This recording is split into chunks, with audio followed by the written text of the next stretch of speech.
સિહોરમાં town hall ખાતે garments તથા જ્વેલરીનું વેચાણ પ્રદર્શન યોજાયું। સિહોર શહેરના ટાઉન હોલ ખાતે 2 દિવસ સુધી બહેનોના ગાર્મેન્ટ્સ અને ઇમિટેશન જ્વેલરી માટે પ્રદર્શન અને વેચાણનું આયોજન। સિહોરમાં ટાઉન હોલ ખાતે બહેનોના કપડાં તથા ઇમિટેશન જ્વેલરી માટે પ્રદર્શન અને વેચાણનું આયોજન થયું છે। આજે અને કાલે તારીખ 14 અને 15 એમ 2 દિવસ માટે યોજાયેલા સેલનો બહેનો મોટી સંખ્યામાં લાભ લઈ રહ્યા છે।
સત્ય માટે સત્યપૂર્ણ સમાચાર પ્રસારણ આપના મોબાઈલ પર તરત જ લાઈક કરો, શેર કરો અને સબસ્ક્રાઇબ પણ કરો અને હા, ઘંટડી વગાડવાનું ન ભૂલશો।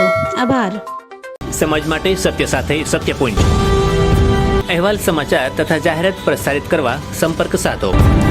સત્યપુંજ સમાચાર પ્રસારણ, લબ્ધિ કોમ્પ્લેક્સ, તાલુકા પંચાયત સામે, સિહોર।